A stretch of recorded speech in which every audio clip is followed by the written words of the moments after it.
A literary analysis of One Flew Over the Cuckoo's Nest. One of the most prominent symbols in One Flew Over the Cuckoo's Nest is the Combine.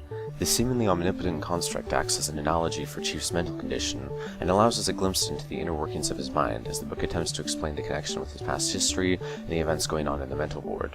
The Combine has been an often used symbol in other forms of media, and acts as a metaphor for society.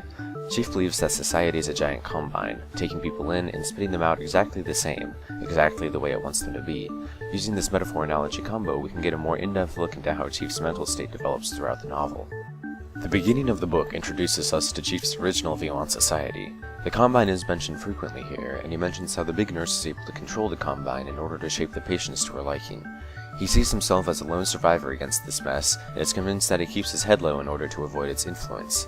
However, his actions throughout the rest of the novel indicate otherwise. In fact, he welcomes the fog, which acts as the same purpose as the Combine. This initial view on the world is challenged, but remains roughly the same for a while until after McMurphy arrives. McMurphy's arrival signals the beginning of doubt in Chief. As the story progresses, Chief is constantly going back and forth on the effects of the Combine. Although it isn't mentioned as much directly in the middle parts of the book, that doesn't mean references to it go away completely. Instead, they simply change form. The fog that Chief experiences and the time perception changes that he goes through work in tandem with the Combine, even if he doesn't believe that they do.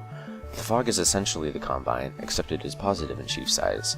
Chief constantly goes on about how the Combine is affecting everybody and shaping everybody to how society wants it to, but he fails to realize the irony when the exact same thing happens to him as he gives into the fog.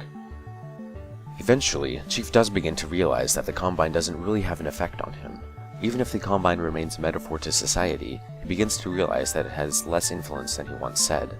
The key turning point occurs when he raises his hand for McMurphy's vote, and, although he doesn't say that it wasn't the Combine making him do it, he does compare McMurphy to the Combine in his debunked control over his body. References to the Combine die down significantly in the later parts of the novel, and he eventually admits that the Combine didn't really have any effect on him. However, in a bizarre turn of events, Chief and the other inmates essentially become the Combine when he realizes that it is them who have control over McMurphy. In addition to its ironic elements, this symbolizes the patient's reunion with society and asks the question what has really been accomplished. Did the big nurse accomplish her goal because they were now functional members of society, or did the patients, Chief included, simply finally give in to the Combine? Has their entire struggle been pointless? In this way, Kessid brings up points about our society as it exists today, and how we may very well become the very thing that we actively fight against. All of the aforementioned parts of the novel lead up to one question. Why does the Combine exist at all? In order to answer this, we must look into Chief's past. We don't know much about it, but there are some major points that affect how we approach an analysis of Chief's motives for creating the Combine. 1. Chief once lived on a reservation, but at some point the land that they were living on was bought out. And 2. Chief's father didn't marry another Native American tribe member, but instead chose to marry a white woman. By the comments made in the novel, we can infer that she was the one with the real power between the two, and likely was a driving factor in ultimately selling the land that they were living on. From these assumptions, the most likely conclusion that one can draw as to why Chief has invented the Combine is a combination of need for a purpose in life and mental damage from a combination of losing his home and from the electroshock therapy.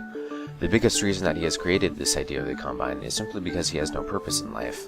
Chief is looking for something to fill that role, and because he is in a mental institution, has decided to play along with it and follow the role of a deaf and dumb mental patient. He has created the Combine in order to give him an excuse to act like that, and to give him something to fight against in case he does later on decide to receive some external motivation. One interesting thing that comes from Chief's background information is the few details available on his mom.